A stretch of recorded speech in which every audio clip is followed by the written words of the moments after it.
Containment box fails to contain Gulf of Mexico oil spill. After ICE foiled plans to use a giant box to contain oil gushing from the floor of the Gulf of Mexico, crews planned to park the containment box on the seafloor and offload equipment that could be used in a new attempt to stem the flow. The equipment, being offloaded from another vessel, would use a tube to shoot mud and concrete directly into the whale's blowout preventer, a process that could take at least 2 to 3 more weeks. But BP PLC spokesman told AP that no decisions have been made on what step the company will take next. The company was considering 3 options, including that technique known as a top kill. Crews plan to secure the box about 1,600 feet from the massive leak site, much farther away from where it was placed Saturday, after ice-like crystals clogged the top when it was over the lake, according to a daily activity sheet. So, in other words, they don't really know what to do. It could be at least a day before BP can make another attempt at putting a lid on a well spewing about 210,000 of gallons of crude into the Gulf each day. Meanwhile, thick blobs of tar washed up on Alabama's white sand beaches. Yet another sign the spill was spreading. It had taken about 2 weeks to build the box, and 3 days to cart the containment box 50 miles out, and slowly lower it to the whale a mile below the surface. But the frozen depths were just too much. BP officials were not giving up hopes. But a containment box, either the one brought there or another one being built, could theoretically cover the whale. But they said it could be Monday or even later before they decide whether to make another attempt to capture the oil and funnel it to a tanker at the surface. The box is moved hundreds of feet away while officials tried to figure out their next move. So in other words, there really is no easy fix. I wouldn't say it's failed yet. BP Chief Operating Officer Doug Suttles said of the containment box, "What I would say is what we attempted to do didn't work." Early Sunday, there was little visible new activity at the site of the oil spill. The skies were clear, but the waves on the sea were kicking up, and the wind was more breezy than in previous days. And now tar balls appear on Alabama Island. There was a renewed sense of urgency as dime to golf ball-sized balls of tar washed up Saturday on Dauphin Island, 3 miles off the Alabama mainland, at the mouth of Mobile Bay, and much farther east than the thin rainbow sheens that have arrived sporadically in the Louisiana marshes.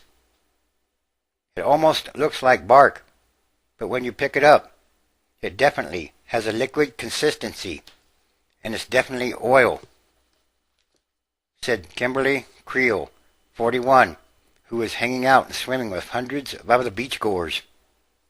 I can only imagine what might be coming this way, that might be even larger, or worse. About a half-dozen tar balls had been collected by Saturday afternoon at Dauphin Island, said the Coast Guard, and crews in protective clothing patrolled the beach for debris. Authorities planned to test the substance, but strongly suspected it came from the oil spill. In the nearly 3 weeks since the Deepwater Horizon rig exploded April 20th, killing 11 workers, approximately 210,000 gallons of crude a day has been flowing into the Gulf. As of Sunday, more than 3.5 million gallons had poured into the sea, or about a third of the 11 million gallons spilled in the Exxon Valdez disaster. Until Saturday, none of the thick sludge, those indelible images from the Valdez and other spills had reached shore. It had taken more than 12 hours to slowly lower to the seafloor the peaked box the size of a 4-story house, a task that required painstaking precision to accurately position it over the well for fear of damaging the leaking pipe and making the problem even worse. Nothing like it had been attempted at such depths, where water pressure can easily crush a submarine. Company and Coast Guard officials had cautioned that ice-like hydrates, a slushy mixture of gas and water, would be one of the biggest challenges to the containment box plan. And their warnings proved accurate. The crystals clogged the opening in the top of the peaked box, BP Suttles said, like sand in a funnel, only upside down. Options under consideration included raising the box high enough that warmer water would prevent the slush from forming, or using heated water or methanol.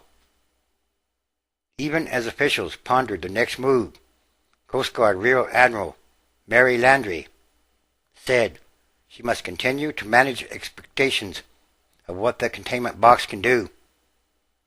This containment box, or dome, is no silver bullet to stop the leak, she said. The captain of the supply boat that carried the hulking concrete and steel vault for 11 hours from the Louisiana coast last week wasn't giving up hope yet. Everybody knew this was a possibility well before we brought the dome out, said the captain. It's an everyday occurrence when you're drilling with the pipeline trying to freeze up.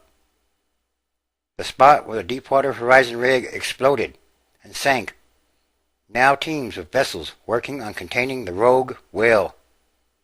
There are 15 boats and large ships at or near the site, some being used in an ongoing effort to drill a relief well, considered a more permanent, if weeks or perhaps months away, fix. Settling into a wait-and-see mode, the vessels were making sure they were ready for the long haul. Late Saturday night, the Joe Griffin pumped roughly 84,000 gallons of fresh water into the tanks of the Ocean Intervention 3, one of the vessels with the undersea robots, helping in the containment effort. News that the containment box plan, designed to siphon up to 85% of the leaking oil, had failed, dampened spirits in Louisiana's coastal communities. The original blowout was triggered by a bubble of methane gas that escaped from the well and shot up the drill column, expanding quickly as it burst through several seals and barriers before exploding, according to interviews with rig workers conducted during BP PLC's internal investigation.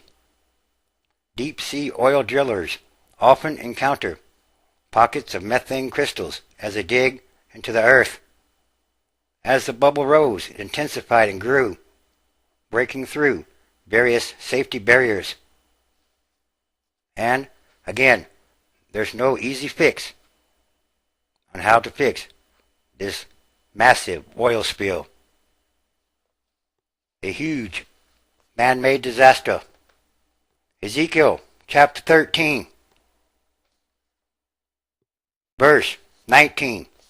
And will ye pollute me among my people for handfuls of barley and for pieces of bread or money, to slay the souls that should not die, and to save the souls alive that should not live, by your lying to my people that hear your lies? 20. Wherefore, thus saith the Lord God, behold, I am against your pillows, wherewith you there hunt the souls to make them fly, and I will tear them from your arms, and will let the souls go, even the souls that you hunt to make them fly. And these are more signs of the end times, transition days, and there are many signs.